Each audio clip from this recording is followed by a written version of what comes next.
సరస్వతి ఏడుస్తూ చెప్పిందంతా బజరంగి మౌనంగా విన్నాడు. అతని ముఖం జేవురించింది. కళ్ళ కొనల్లో ఎర్ర జీర ప్రత్యక్షమైంది. వేడి నిట్టూర్పు ద్వారా ఆగ్రహాన్ని నిగ్రహించుకుంటూ దగ్గరగా వెళ్ళి కూతురిని అక్కున చేర్చుకున్నాడు. వణుకుతున్న అతని వేళ్ళు సరస్వతి వీపుని నిమురుతున్నాయి. నిన్ను ముట్టుకున్న ఆ దౌర్భాగ్యుడి చేతుల్ని నరికివేయాలి. కానీ కానీ ఆ చేతులకి ఈ చేతులతో ఒక కూతుర్ని అందించాను తల్లి. బజరంగి బొంగురుగా అన్నాడు. భయపడకమ్మా, ఈ క్షణం నుండి నిన్ను కంటికి రెప్పలా కాపాడుకుంటాను నాన్న. సరస్వతి గాద్గదికంగా అంది. బజరంగి కూతుర్ని సున్నితంగా ఎడంగా జరిపాడు. బుగ్గల్ని తడిపేస్తున్న ఆమె కన్నీటి కాలువల్ని ఉత్తరీయం కొనతో తుడిచాడు.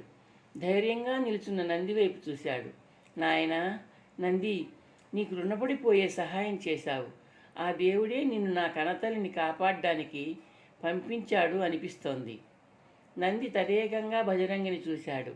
అలా అనకండి పెదనాన్న, నా స్థానంలో ఎవరున్నా సరస్వతిని ఆదుకునేవారు.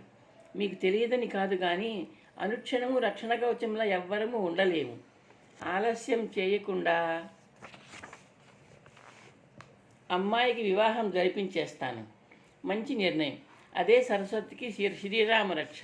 నువ్వు జాగ్రత్తగా ఉండాలమ్మా అంటే నువ్వు ఉన్నావుగా అన్నా అంది సరస్వతి. నేను సర్వాంతర్యామిని కాను కదా, శాశ్వతంగా ఇక్కడ ఉండలేను కదా. పైగా దమనకుడిని శాశ్వత ప్రాతిపదికన దండించే అవకాశం లేదు. అతను మీ కుమార్తె పెనిమిటి.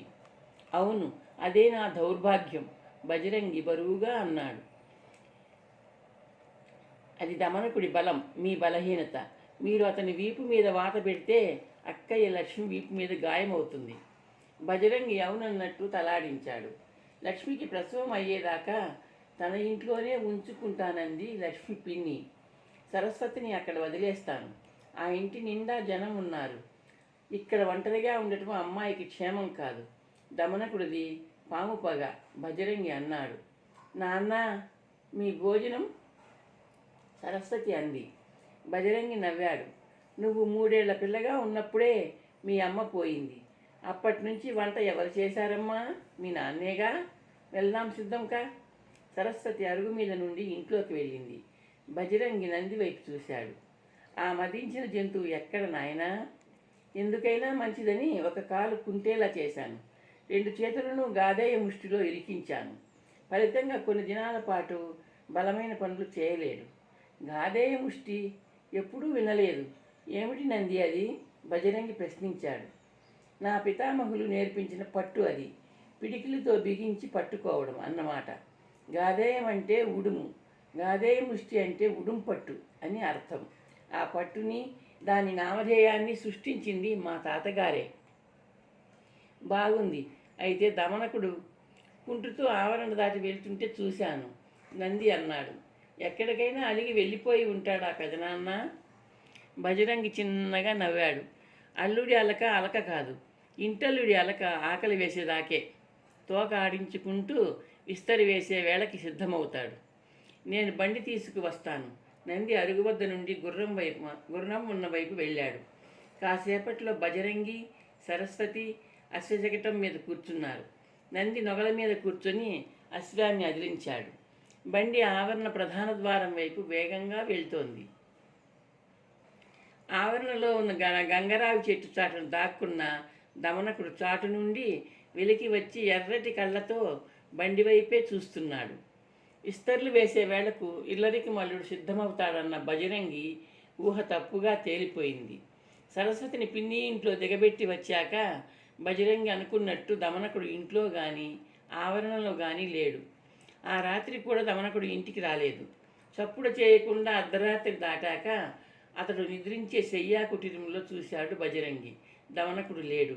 మరునాటి మధ్యాహ్నం భోజన సమయంలో నంది తన సందేహాన్ని బజరంగి ముందు వ్యక్తం చేశాడు. పెదనాన్నగారు, నేను మీ అల్లుడి పట్ల అతిగా స్పందించానా? ఎందుకు నంది ఆ సందేహం? సోదరి లక్ష్మికి నేను నష్టము కష్టము కలిగించానేమో అనిపిస్తోంది. దమనకుడి మీద అతిగా బలప్రయోగం చేశానేమో అనిపిస్తోంది. ఆమె నిండు చూలాలు, భర్త ఆగ్రహావేశాలతో అవమానంతో దూరంగా వెళ్ళిపోతే ప్రథమ నష్టం ప్రధాన నష్టం రెండూ ఆమెకే. ఆమెకు పరోక్షంగా నేను అన్యాయం చేశానేమో అనిపిస్తోంది. భజరంగి చిన్నగా నవ్వాడు. నువ్వు కల్పించుకోకపోయి ఉంటే సరస్వతికి ప్రత్యక్షంగా అన్యాయం జరిగిపోయి ఉండేది. నా చిట్టి తల్లి ఇప్పటికీ ఆత్మహత్య చేసుకుని ఉండేది. లక్ష్మికి జరిగిన అన్యాయం, కష్టం, నష్టం అన్నీ తాత్కాలికాలే. సరస్వతికి శాశ్వత నష్టం జరిగి ఉండేది. నువ్వు సరస్వతికి మానరక్షణ చేశావు, ప్రాణరక్షణ చేశావు. లక్ష్మి నిన్ను అపార్థం చేసుకోదు. బజరంగి విశ్లేషణ యథార్థమే అని ఆ మరునాడు తేలిపోయింది. మరునాడు సాయంత్రం బజరంగి ఇంటి ముందు ఒక బండి ఆగింది. నొగల మీద లక్ష్మి తమ్ముడు ఉన్నాడు. అందులోంచి అతని జ్యేష్ఠపుత్రిక లక్ష్మి దిగింది. బజరంగి ఆదరాబదరా వెళ్ళి కూతురు చెయ్యి పట్టుకున్నాడు. ఏం జరిగింది తల్లి, అకస్మాత్తుగా వచ్చావు? ఇంట్లోకి వెళ్దాం నాన్న అంటూ ఇంటివైపు నడవసాగింది. నంది ఎక్కడ నాన్న? ఏమ్మా, ఒకసారి రమ్మను నాన్న అంటూ లక్ష్మి ఇంట్లోకి వెళ్ళింది. కాసేపట్లో బజరంగి, నంది, లక్ష్మి ఎదురుగా కూర్చున్నారు. అమ్మా, నేను. నంది ఏదో చెప్పబోయాడు. మంచి పని చేశావు, నాకు అన్నీ తెలుసు, చెల్లెలు చెప్పింది. లక్ష్మి అతన్ని వారిస్తూ అంది. మౌనంగా నంది చూశాడు. లక్ష్మి, ఏం జరిగింది? దమనకుడు బజరంగి అన్నాడు. పిన్ని ఇంట్లో ఉన్నాడు నాన్న, తన గురించి బాధపడకండి. నా భర్త నంది మీద పగబట్టాడు. నువ్వు ఆ రోజు రాత్రి నాకు చెల్లికి చెప్తుంటే విన్నట్టున్నాడు. నంది కామరూప రాజ్యం నుండి బహిష్కరించబడిన అపరాధి అని అతనికి తెలుసు. నంది శిక్షకు దమనకుడు పగబట్టడానికి సంబంధం ఏమిటమ్మా? తెలిస్తే ఏం? నంది ఆ విషయాన్ని దాచుకుని తన గురించి కల్పిత కథలు చెప్పలేదే, బజరంగి అన్నాడు. నన్ను చెప్పని నాన్న. నందిని ప్రత్యేకంగా హెచ్చరించడానికి తమ్ముడిని తీసుకుని అతి రహస్యంగా వచ్చాను. నంది త్వరగా ఇక్కడి నుంచి, ఈ రాజ్యం నుండి వెళ్ళిపోవాలి. బజరంగి, నంది లక్ష్మి వైపు ప్రశ్నార్థకంగా చూశారు. చోరుల్ని పట్టుకునే ఉద్యోగం కొంతకాలం పాటు నీ అల్లుడు వెలగబెట్టాడుగా నాన్న. నేరాలు చేసి ఇతర దేశాల నుండి మన రాజ్యంలోకి ప్రవేశించే వ్యక్తులు చోరులుగా, నేరస్తులుగా పరిగణింపబడతారట. నందిని మహాచోరుడుగా చిత్రించి తనకు పరిచయం ఉన్న సంబంధిత రాజోద్యోగికి అప్పగించే పథకం వేశాడు నా భర్త. మన పట్టణంలో ఉన్న ప్రతినిధితో మాట్లాడుతూ ఉంటే విన్న యువతి నాకు చెప్పింది. ఆ యువతి ఆ ప్రతినిధి కూతురు, నా స్నేహితురాలు. మన పుష్పగిరి రాజధానిలో ఉన్న చోర పర్యవేక్షక అధికారికి నీ అల్లుడు స్వయంగా విన్నవించి నందిని పట్టించే ఆలోచనలో ఉన్నాడు. స్వయంగా పట్టించిన వ్యక్తికి బంగారు నాణేలు బహుమతిగా ఇస్తారటగా. ఇది అన్యాయం. నంది దొంగ కాదు, దొంగతనం చేయలేదు, బజరంగి ఆవేశంగా అన్నాడు. లక్ష్మి మౌనంగా నంది వైపు సాభిప్రాయంగా చూసింది. నంది గొంతు సవరించుకుని బజరంగి వైపు చూశాడు. పెదనాన్నగారు, నా మీద అపరాధి అనే ముద్ర ఉంది. రాజద్రోహం నేరం నా మీద మోపబడింది, శిక్ష విధించబడింది. శిక్ష కార్యరూపం ధరించింది. నేను శిక్ష అనుభవిస్తున్నాను, అందులో ఎలాంటి సందేహమూ లేదు. రాజ్యభ్రష్టుడైన ఒక అపరాధిని మరొక రాజు మన్నిస్తాడన్న నమ్మకం లేదు. ఈ చేదు నిజాన్ని నేను అంగీకరిస్తున్నాను, మీరు అంగీకరించాల్సిందే. నంది, శిక్షకు నేను భయపడను. ఎవరో శిక్షిస్తారన్న భయంతో పారిపోయేవాణ్ణి కాను. కానీ నా మీద 2 బాధ్యతలున్నాయి. దేశభక్తుడైన నా తండ్రి దేశద్రోహం, రాజద్రోహం నేరాల కింద యావజ్జీవ కారాగార శిక్ష అనుభవిస్తున్నాడు. ఆయన కన్నబిడ్డ అయిన నేరానికి నా చెల్లెలు అంతఃపురంలో శౌచాలయ పరిచారికగా శిక్ష అనుభవిస్తోంది. మా ముగ్గురికి విధించబడిన శిక్షలకు కాలపరిమితి లేదు. అవి శాశ్వత శిక్షలు.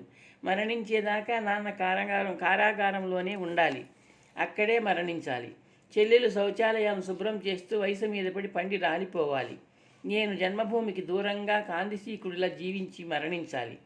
కనీసం నాకు స్వాతంత్రం ఉంది, దానిని నేను ఉపయోగించుకోవాలి, సద్వినియోగం చేసుకోవాలి. నా తండ్రి రాజద్రోహి కాదని, దేశద్రోహి కాడని నిరూపించాలి. తండ్రిని సోదరిని బంధవిముక్తులను చేయాలి. నా రాజ్యంలోకి అడుగు పెట్టకుండా ఆ కార్యాలు సాధించాలి. ఆ కార్యసాధన కోసం ప్రాథమికంగా నాకు ఉన్న స్వాతంత్రాన్ని నేను కాపాడుకోవాలి. అసాధ్యంగా కనిపిస్తున్న కార్యాన్ని సాధించడానికి మార్గాలను అన్వేషించాలి. దమనకుడి పగకు బలైపోయి పుష్పగిరి రాజ్య కారాగారంలో ఇరుక్కోపోవడం నాకు ఇష్టం లేదు. నంది, నీ లక్ష్యాలు బాధ్యతలు నాకు తెలియకపోయినా నువ్వు కారాగారం పాలు కాకూడదన్న ఆలోచనతో వచ్చాను. నా చెల్లిని కాపాడిన నీ రుణం తీర్చుకోవాలనుకున్నాను. రేపు ఉదయమే నా భర్త పుష్పగిరి సంస్థానానికి ప్రయాణం కట్టబోతున్నాడు. ఆలోపు నువ్వు ఇక్కడి నుంచి మాయమైపోవాలి. నువ్వు నా చెల్లికి అన్నవు, నాకు తమ్ముడివి. క్షేమంగా వెళ్ళిపో. నీ లక్ష్యాన్ని సాధించు. లక్ష్మి ఉద్రేకంగా అంది. నంది కూర్చున్న చోటు నుండి లేచాడు. లక్ష్మి దగ్గరగా అడుగులు వేశాడు. తలవాల్చి కిందికి చూశాడు. లక్ష్మి తలపైకెత్తి అతన్నే చూస్తోంది. నా చెల్లెలు దీపాంకురం చూసి ఇంతకాలం గర్వించాను. ఇప్పుడు అక్క లక్ష్మిని చూసి గర్విస్తున్నాను. సూర్యోదయంతో నా ప్రస్థానం ప్రారంభిస్తాను, నా సోదరిమణి దీవెనలతో అంటూ నంది కిందికి వంగి లక్ష్మి పాదాలకు నమస్కరించాడు. లక్ష్మి 2 చేతుల్ని నంది శిరస్సు మీద ఉంచి ఆప్యాయంగా తల నిమిరింది. నువ్వు జయించాలి నంది. జయించాక శుభవర్తమానం మాకు తెలియజేయాలి నాయనా, బజరంగి అన్నాడు. ఆశ్రయం ఇచ్చారు, ఆకలి తీర్చారు, ఆదరించారు. మీ ఆశీస్సుల బలంతో నా ప్రయత్నంలో విజయం సాధిస్తాను. విజయం సాధించి మీకు విన్నవిస్తాను. నంది నిల్చుని ఇద్దరినీ కలయజూస్తూ అన్నాడు.